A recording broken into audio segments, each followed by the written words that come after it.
හනය පාස්කු ඉරුදින ත්‍රස්ස ප්‍රහාරය හා ඊට සම්බන්ධ සාහසික ත්‍රස්වාදී ක්‍රියාකාරකම් පිළිබඳව හිටපු රාජ්‍ය බුද්ධි ප්‍රධානී විශ්‍රාමික මේජර් ජෙනරල් සුරේෂ් සලේ පූර්ණ දැනුවත්භාවයෙන් කුමන්ත්‍රණය කර ඇති බවත් ආందోලනාත්මක කරුණු හෙළිවීම වැළැක්වීම සඳහා කටයුතු කර ඇති බවත් හෙළි වී තිබෙනවා. මහජන ආරක්ෂක අමාත්‍ය ආනන්ද විජේපාල මේ බව පැවසුවේ අද පාර්ලිමේන්තුවේදී ප්‍රකාශයක් කරමින්. නියෝජ්‍ය කතානායකතුමනි සිද්ධමය කරුණු සම්බන්ධයෙන් සිදු කරන ලද විමර්ශනයේදී හිටපු යුද හමුදා බුද්ධි අධ්‍යක්ෂකවරයෙකු හා රාජ්‍ය බුද්ධි සේවයේ හිටපු අධ්‍යක්ෂකවරු වන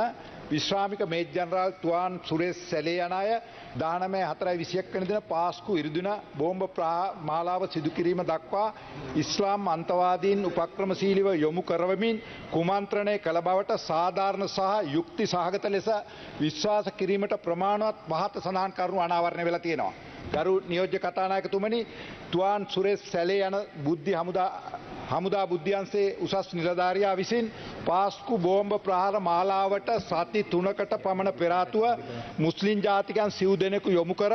මීගමුව ප්‍රදේශයේ කතෝලික දේවස්ථාන පිහිටි දේව මෙහෙයන් වලට සහභාගී වන පුද්ගලයන්ගේ සංඛ්‍යාවන් ඇතුළු සංවේදී තොරතුරු රැස් කිරීමට කටයුතු කරලා තියෙනවා. සිද්ධියට සති 3කට පෙර ආතුව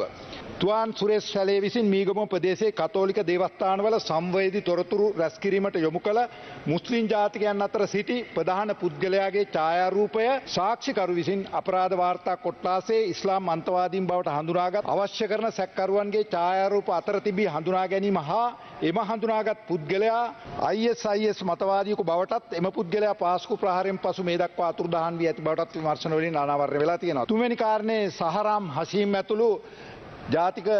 තවීද් ජමාත් සංවිධාන ඉස්ලාම් අන්තවාදීන් විසින් කිසියම් ප්‍රහාරයක් එල්ල කිරීමේ සැලසුමක් ඇති බවට යුද්ධ හමුදා බුද්ධ්‍යංශයේ විසින් පානදුර ප්‍රදේශයේ පදිංචි බුද්ධි තොරතුරු කරුවෙකු විසින් දැනුවත් කර තිබීම හා එම බුද්ධි තොරතුරු සම්බන්ධව යුද හමුදා සන්නද්ධාංශයේ බුද්ධ්‍යංශ මගින් නොසලකා හැරීම හේතුවෙන් පාස්කු බෝම්බ ප්‍රහාර මාලාව සිදු කිරීමට අවකාශය සැලසුණු බව හා පාස්කු ප්‍රහාර මාලාව යුද හමුදාවේ උසස් නිලධාරියෙකුගේ මෙහෙයවීම යටතේ සිදුවක් බව එම බුද්ධි තොරතුරු කරු විසින් යුද හමුදා බුද්ධ්‍යංශය වෙත දැනුම් දීමෙන් පසු එම බුද්ධි තොරතුරු කරුව අනීතික ලෙස අත්අඩංගුවටගෙන රඳවාගෙන සිට පසු කාලීන මුදා හැරීමට කටයුතු කර ඇති බවට අනාවරණය වුණා. මුදා හැරීමෙන් පසු තුවාන් සුරේෂ් සැලේ යන අය එම බුද්ධි තොරතුරුකරු කොළඹ ගලදාරි හෝටලයට ගෙන්වාගෙන ඔහු හමු වී ඔහු සමග කරුණු සාකච්ඡා කර පසුව ඔහුගෙන් සමාව අයද සිටි බවට මේ වෙනකොට අනාවරණය වෙලා තියෙනවා. විමර්ශනයට අදාළව පැමිණිට විෂය මූලික වූ මොහමඩ්